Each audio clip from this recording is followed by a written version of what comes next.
Hello and welcome to the latest edition of Pendragon Poetry. It's been a long time since I've done any of these, but I've had a whole new change of sort of circumstances.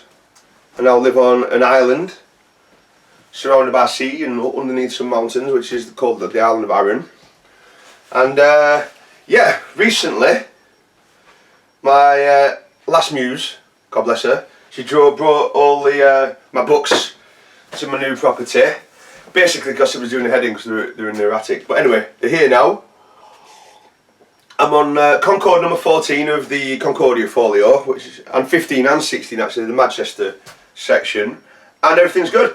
So yeah, when a poet gets his new library, he has this wonderful sort of, it's like a breath of a sigh of relief. It's like, finally, the two strands come together, me and my books, properly. And when they're arranged in like such a beautiful bookcase as this, you see, there is more to my collection these days, because a lot of them, the ones that are unmarked without the scholia, I'm selling in a little bookshop where in future videos we'll see what the bookshop's all about. Anyway, shall we, without further ado, let's have a look at some of these books. Okay.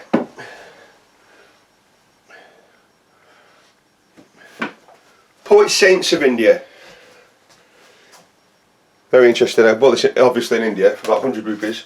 125 rupees, £1.25.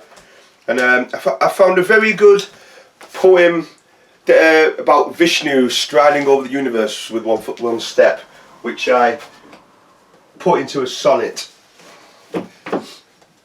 This is a book of Welsh Englynion, and I think I stole this from a B&B I was staying at in the very town which Owen Glyndŵr grew up. I can't remember its name now, but I stayed there. And Englynion is like a Welsh sort of stanza form of, I think they're usually 4 lines, stretches way back to the Welsh bards. You know, interesting books we're looking for, you know, that don't, I mean, this is a nice one. The Harper's Cry. It's sort of Gaelic poetry from the 17th century. Very interesting stuff in there. I mean, they were great. 6 nights for me in the fort. It was no quartering false and cool. Liquor in plenty being drunk from gold. Great wine hole of most venerable troops, etc. Like basically drinking, gaming, fighting, loyalty to your chief is Gaelic poetry.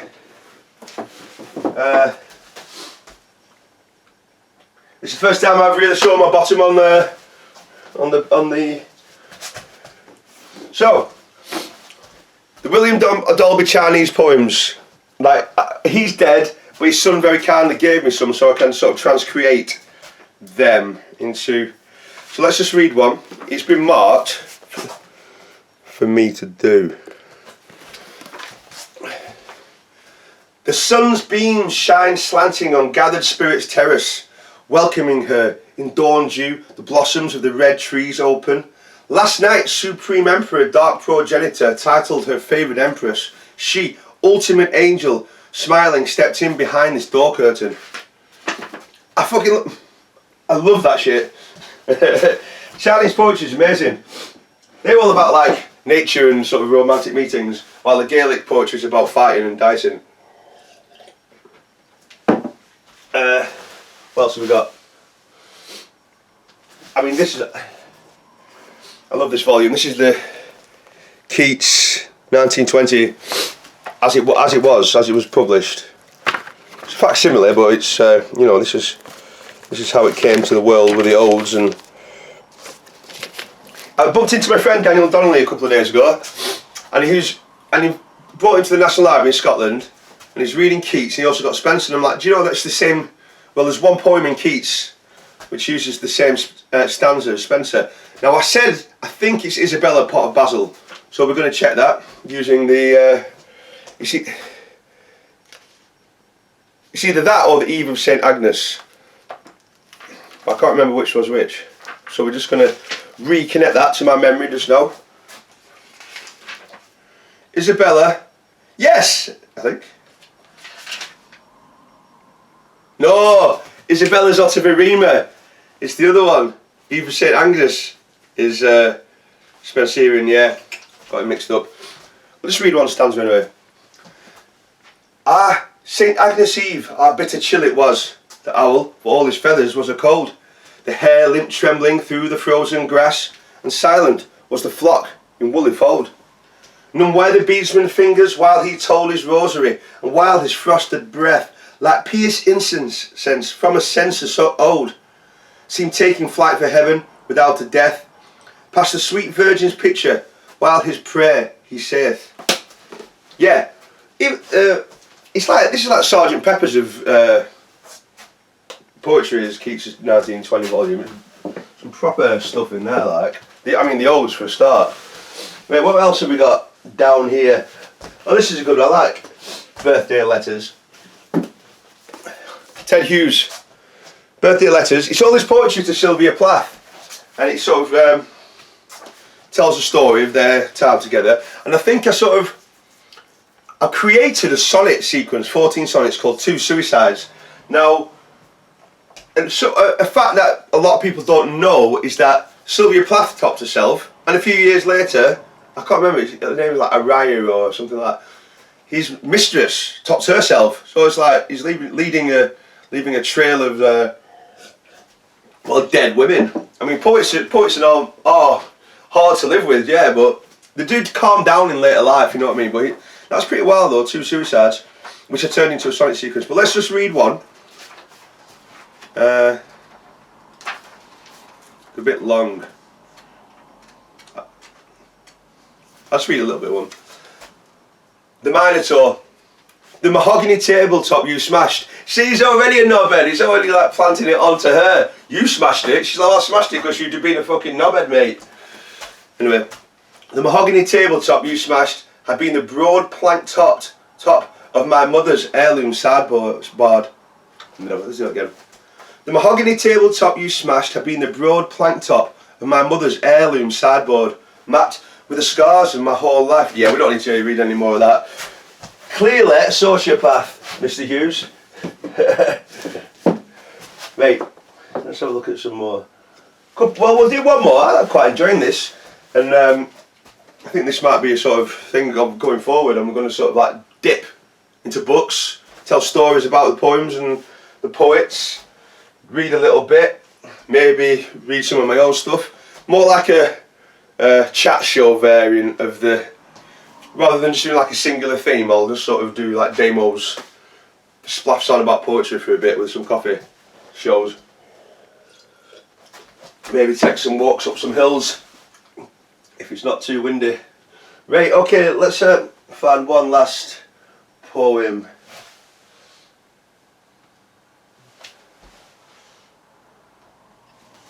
Let's finish with Shelley. Let's finish with one of Shelley's. Shelley was my first poet. If he'd have been alive today, he would be well kicking off. Like all this lack of liberty.